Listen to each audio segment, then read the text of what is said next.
안녕하세요. 스티어쌤입니다. 오늘은 어떤 변화에 대해서 알아볼 겁니다. 그 전에 우리 이런 얘기가 있잖아요. 이제 세상에서 여자의 변신은 무죄다. 적극 공감합니다. 방금만 그 말을 약간 견주어서 영어 공부에 인용을 하자면은 동사의 변신은 무죄다. 그렇게 얘기 드릴 수가 있어요. 제가 지금 문장 형식 5개를 이미 설명드렸는데 다 써놨어요. 근데 기존의 폼하고 조금 다른 게 여기 있죠. 여기에 이제 우리 주어, 동사, 이렇게 하는데, 동사 자리를 제가 일부러 지금 원형의 모습으로 써가지고 여러분에게 뭔가를 설명드리고자 하는데요. 여러분은 문장을 좌우 둘로 구분을 한다고 했을 때, 과연 어디로 이렇게 자르실 것 같아요? 팁을 하나 드리자면, 여기에 선이 1번입니다. 그리고 여기에 선이 2번이에요. 제가 수업을 하면서 애들한테 물어보면요. 한 열에 8, 9명은요. 2번으로 자르면 둘로 잘라질 것 같다고 그렇게 얘기를 해요.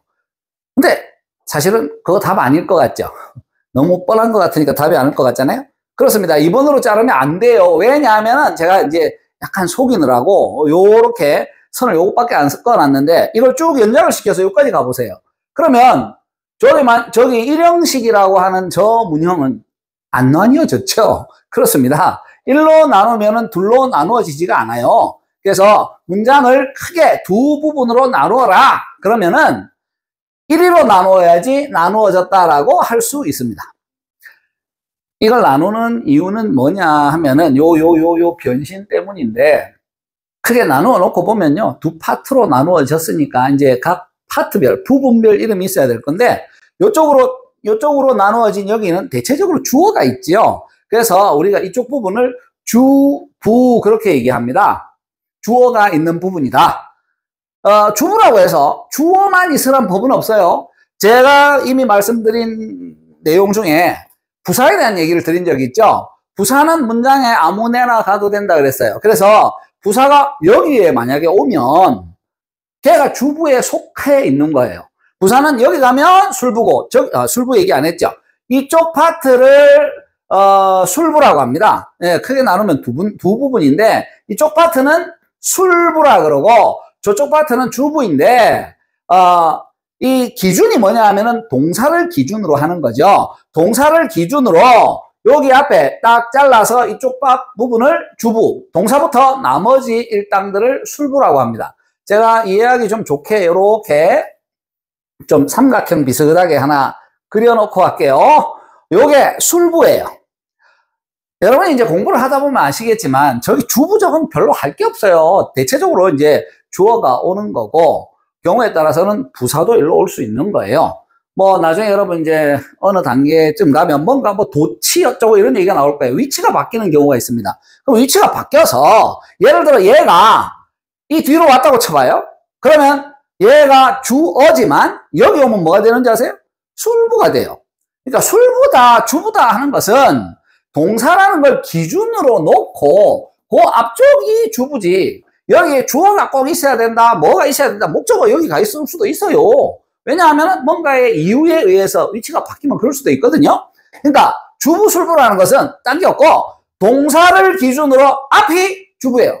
그러니까 주어만이 주부는 아니지만 대체적으로 주어가 주부에 해당되겠죠.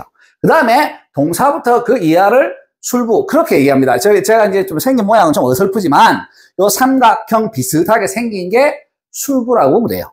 그러면 왜 제가 이 술부 주부를 지금 목록과 이렇게 구분을 하고 있느냐? 제가 이제 요 앞에 어떤 영상에서 그런 말씀을 드렸잖아요.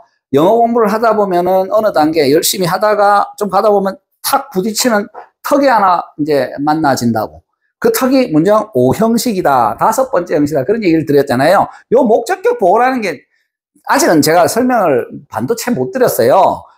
여기에서 이제 나와야 할 얘기가 또 있는데 그건 이제 더 가면서 말씀드린다 그랬지만 어쨌든 5형식에서 한번 딱 부딪힌다 그랬어요. 이게 절 두 개가 만나서 이렇게 합쳐지면서 생기는 현상이라 조금 복잡하잖아요. 그런데 그게 이제 첫 번째 턱이었다면 두 번째 턱이 요 변화와 관련돼서 이제 두 번째로 뭔가 부딪힌다. 여기서 조금 어렵다. 이런 느낌들을 가지셔요. 그래서 요 변화와 관련된 얘기를 오늘 너무 깊이 있게는 말고 좀 이해하기 좋은 정도로만 설명을 드리겠습니다. 우선 제가 여기 위에 동사의 변신 이렇게 해놨는데 우리가 이제 뭐 기존의 책이나 이렇게 공부할 때 보면요, 동사 원형에 뭘 붙여서 뭐로 바꾸고 이런 얘기를 들어봐요. 제일 많이 이제 듣는 표현이 ing를 붙인다는 표현이 있어요. 이 동사 원형이 이렇게 있으면 여기에다가 이렇게 ing를 붙이면 뭔가 바뀌었다, 그렇게 얘기를 많이들 해요. 우리가 시야를 이렇게 좁혀가지고 딱 보면 말이에요, 맞는 말이에요. 동사가 ing를 붙이고 변했다, 즉 동사가 변신을 했다, 이렇게 얘기할 수는 있는데, 시야를 사실은 조금 넓혀서 이렇게 보면 말이에요, 제가 이렇게 그림을 그려놓은 이유가 그래요. 여기에 동사들은 이 뒤에 오는 목적어니 보어니 또는 뭐 목적격 보어니 하는 것들을 사실은 이 동사가 오라고 그랬어요. 주어가 오라고 하는 게 아니고, 동사가 요 앞을 보니까 주어라는 명사로 생겨먹은 것들이 이 자리에 와 있거든요. 자기가 볼 때 여기에 좀 같은 거 또 좀 갖다 놓아야 할 필요도 있고, 다른 걸 좀 갖고 와서 쓰는 게 훨씬 많으니까 요걸 좀 다른 걸로 갖다 놓고 쓰자. 또는 이 목적어 하나로는 성에 안 찬다, 한 개 더, 뭐 물론 변화가 일어나 생긴 거지만 두 개, 또는 목적어 목적보 오는 이 패턴이 누가 정한 거냐면 엄밀히 따지면 동사가 정한 거예요. 기준이 정한 거라고 보시면 돼요. 그래서 이 뒤에 모습들은 사실 이 동사가 결정을 지은 거예요. 그러면 이제 우리가 생각해 봅시다. 동사가 뭐 모양을 바꾸기 위해서 ing를 붙이니 뭐를 붙이니 해가지고 튀어나가서 변한다고 해봅시다. 동사가 변할 때는 말이에요, 여기에 있는 상태에서 요 상태에서 톡 튀어나가서 변신을 한다, 이렇게 이해할 수 있을 것 같은데, 그러면 문제가 발생을 합니다. 동사가 변신한다는 얘기는요, 동사가 일단 기존 문장 형태, 한 개의 문장 형태에서 자기 나름의 기준을 잡고 있다가 그 다음에 변신을 하는 거예요. 그냥 사전에서 툭 튀어나와서 변신을 하는 게 아니라 문장이라는 어떤 틀을 만들고 나서 변신을 합니다. 그거로 홀로 변신, 이렇게 홀로 변신 아니에요. 어떻게 변신하느냐 하면은 여기 뒤에 자기가 오라 그랬잖아요. 오라고 한 이 모든 식구들을 데리고 변신을 합니다. 조금 아까 ing를 붙이면 변신 중에 하나라 그랬는데요, 변신은 이제 정리를 해서 다시 쓰기로 하되, 우선 잠깐 보면 요 ing를 붙인 걸로 끝이 아니에요. 시야를 이렇게 보면은 동사 원형에 ing를 붙였다, 맞습니다. 하지만 여러분은 이제 앞으로 공부를 하면서 이렇게 보면 안 돼요. 눈을 이렇게 하고 좀 볼 줄 알아야 돼요. 요걸 만약에 눈을 이렇게 하고 보면 여기는 잘려서 술부에서 이거는 안 보여도 괜찮은데, 이 뒷부분은 한꺼번에 눈에 보여야 됩니다. 쉽게 말하면 목적어니 보어니 뭐 하는 것들이 이 뒤에 이렇게 있는 상태로 변하는 거란 말이에요. 무슨 말인지 이게 굉장히 중요합니다. 대부분의 뭐 어떤 변신에 대한 얘기를 할 때 동사 원형에 뭐 이러는데, 이 부분에 대한 얘기가 좀 소홀해요. 예를 먼저 간단하게 하나 들고 할게요. 동사 중에 it이라는 단어가 있어요. it이라는 단어는 이 앞에 제가 전에 잠깐 말씀드렸는데, 주어 자리에 뭐가 오나 그랬을 때 명사가 오지만 그냥 명사가 오는 게 아니에요. 여기에는 입을 가진 명사가 온다고 분명히 말씀을 드렸어요. 우리의 이 공부에는 상식도 필요합니다. 사실은 언어라는 건 상식을 기반해서 처음엔 출발을 합니다. 이 먹는다는 단어가 있으면 이 앞에는 입이 달린 명사가 올 거예요. 주어라는 자리에, 이 동사로 문장에 들어온다면 주어라는 자리가 앞에 온다 그랬잖아요. 여기에 입 달린 명사가 올 거고, 이 뒤에는 뭐가 옵니까? 입에 들어가는 명사가 온다. 이게 영어식 사고방식이에요. 어쩌면 이건 굉장히 합리적 사고방식이에요. 쉽게 말하면 여기에 무슨 피자와 같은 음식이 여기에 따라오는 게 영어는 상식입니다. 그러니까 우리가 먹는다 이러면은 뒤에는 분명히 먹거리가 온다라는 건 누가 생각해도 상식적으로 이해가 되는 거예요. 이 영어 입장에서는 어쨌든 먹다 하면은 이렇게 피자와 같은 음식이 따라온다고 상식적으로 생각을 해요. 그러니까 상식적인 얘기는 또 가면서 많이 하기로 하고요. 이 먹는다라는 단어가 피자를 데리고 오면 이까지가 여러분이 술부라는 걸로 좀 알아주세요. 술부라는 이름이 뭐 별로 마음에 안 들지만 서술어라는 이 자리에서 나온 부분이에요. 서술부가 맞는데 길다고 그냥 술부라 그래요. 여기는 주어가 있는 자리, 주부 그랬나 그랬잖아요. 영어 공부에서의 난제, 즉 어려움 중에 이제 오형식에서 첫 번째 턱이라고 그랬잖아요. 두 번째 턱은 이 술부에서의 변화가 일어나면서 어려운 거예요. 여기서 얘기를 했었는데, 여기 동사가 ing라는 걸 붙여요. 뭐 그게 뭐로 변하는지 아직 몰라요. ing라는 걸 이렇게 붙였을 때 요걸 가지고 it에 ing를 붙여가지고 요게 변했다, 이렇게만 알면 여러분 반밖에 모르는 거예요.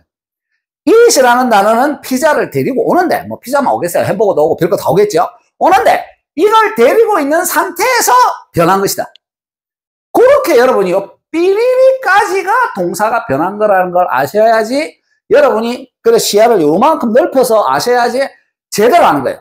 만약에 이걸 요까지만 이해하고 요거를 생각을 안 해버리면요, 얘가 명사 아니에요. 문장에서 이게 변화를 일으켜 봐야, 단어가 변해봐야 단어입니다. 그럼 동사가 변해봐야 다른 품사로 되는 거지, 뭐 먹는다는 내용의 어떤 형태가 바뀌어서 품사가 바뀌면 문장 안 있고 밖에 나가겠어요? 문장 안에 그냥 있지? 그럴 때 얘가 무슨 명사로 변하든 형용사로 변하든 뭐로 변하든 변할 때 얘 혼자 변하면 얘는 어떡하라고요? 명사 하나, 명사는 문장에서 주, 목, 보 자리에 들어가야 됩니다. 얘가 변신을 해가지고 저 혼자서 아무데나 쑥 들어가면 얘는 어떡하라고요? 얘는 나중에 미화가 돼요. 그러면 문장에서 무슨 일이 생겨요? 불필요한 명사가 돌아다니는 형태가 돼버려요. 그럼 어떻게 돼? 이해가 안 되는 이상한 문장이 돼. 있어야 할 자리가 아닌데 얘가 와 있는 거잖아. 그래서 지금 이제 이해를 돕기 위해서 이렇게 썼는데 이걸 좀 정리해서 좀 지우고 다시 할게요.